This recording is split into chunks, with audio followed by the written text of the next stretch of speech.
Hello, everyone. I hope you're ready for the next two chapters of our Narwhal Magic Treehouse book. So, chapter 3 is called Unicorns of the Sea. The narwhals were bounding through the water. Foamy waves washed over the ice. I wrote about narwhals in my report, said Annie. They're some of the most mysterious creatures on earth. She ran down the pebbly shore to get a closer look. Clutching the book in his bag, Jack ran after her. They're called the unicorns of the sea, Annie shouted over his shoulder. I get it, called Jack. Their long horns look just like the horns of unicorns. The narwhals arched out of the water to breathe the fresh air, and as they exhaled, puffs of mist burst from their blowholes like sneezes. Annie stopped running. Their horns are really tusks, and almost all narwhals with tusks are male, she said, panting. And the tusk is actually a super long tooth. That's what I said yesterday. It can be as long as 10 feet. No kidding, a 10-foot tooth? He said. What does the tooth do? He'd heard about narwhals before, but he didn't know much about them. No one really knows for sure, said Annie. Scientists hardly ever see narwhals. But we just got here, and there they are. I don't believe it. We're lucky, said Jack. He opened their book, and he found a section on narwhals, and he read aloud. Narwhals are mysterious whales that live most of their lives in the dark sea. They can dive deeper than any other mammal, and they can stay underwater for 25 minutes. No narwhal has ever survived in captivity. That's odd, said Jack. Most animals live longer in captivity because they get plenty of food and they don't get killed by predators.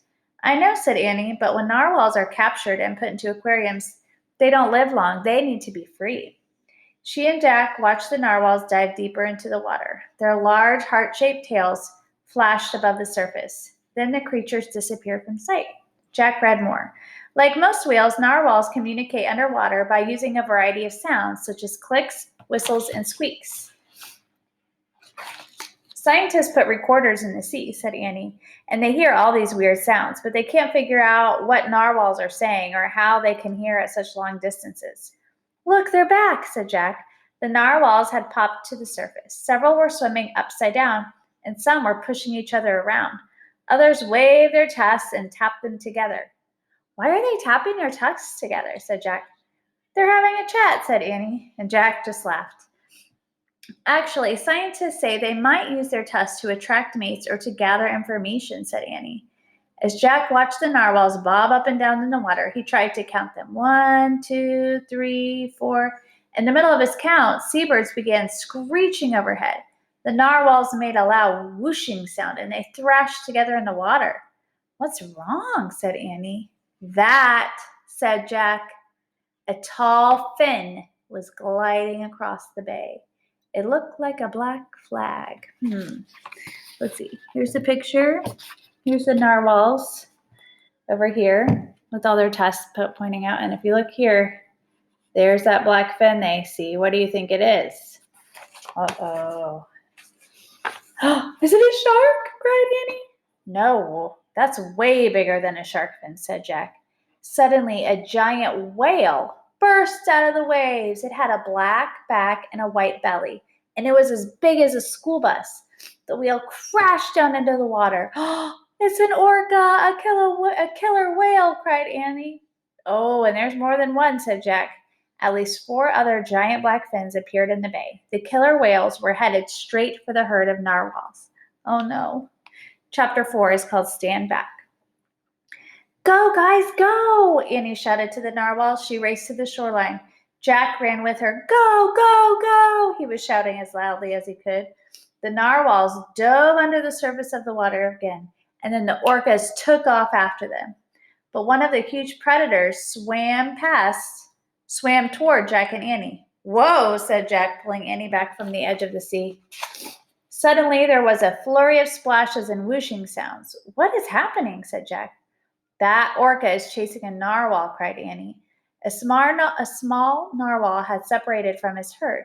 He was swimming around in a row of icebergs about 30 feet offshore. The orca is still coming, said Annie. The giant orca kept chasing the narwhal.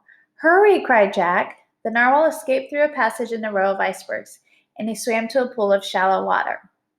The orca was too big to swim through the opening, and it crashed against the huge mounds of ice.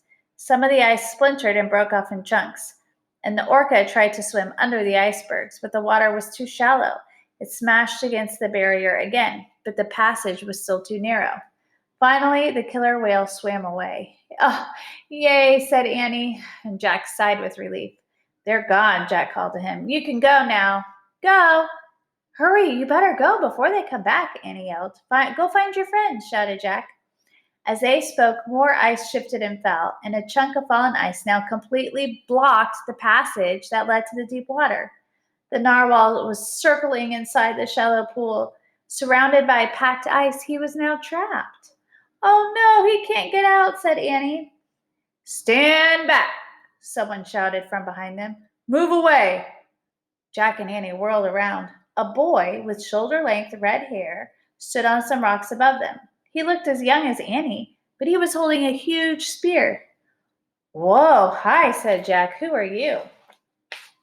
The boy scowled. It's kind of like when you furrow your eyes like that. He wore a red tunic with a rope around his waist, leather pants, and boots. His spear was made of wood and had a sharp metal blade. Maybe his parents work at a research station, thought Jack. Maybe he likes to dress in costumes and play with ancient weapons. Move away, he is mine, the boy said. What do you mean yours, said Jack. Yeah, he's not anybody, said Annie. The boy strode down the slope toward the water. He raised his spear, aiming it at the narwhal. No, stop, what are you doing, said Jack. He charged at the boy and tried to take his spear away, and the boy lost his grip and dropped it. Jack grabbed the spear. It was so heavy he could barely lift it. What kind of kid carries around something like this, he wondered. And there's Jack and Annie. And then there's that boy with the spear coming. And they are trying to protect the narwhal. Give it back, the boy said. He reached for his spear, but Annie jumped between him and Jack. Stop, she said. Why do you want to hurt the narwhal? What's wrong with you? His horn is worth a fortune. Everyone knows that, says the boy. Well, that's a terrible reason, said Annie. You can't kill a narwhal for his horn. Why not, said the boy. He stared at Jack with his fierce blue eyes. Because narwhals are special, said Annie. They're mysterious of nature. They know secrets that we'll never know, and they hear things in ways we'll never hear. They talk in a language we'll never understand. Do you get it? The boy looked from Jack to Annie. He took a deep breath, and he stepped to the water's edge. He stared at the narwhal as if seeing the creature for the first time. Then he turned back to Jack and Annie. I will help you free him, he said. Thank you, said Annie. Here, you can have this back, said Jack. He gave the boy his spear. How can we free him? Asked Annie. We will go to him together, said the boy. Come with me.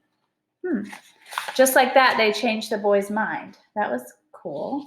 Chapter 5 is called Eric's Son. And now look at the ship here that they're in. That does look like an ancient ship. So now I think Jack and Annie thought they were in like modern day time where people were doing research to learn more, but it sounds like they might be in ancient Greenland, possibly.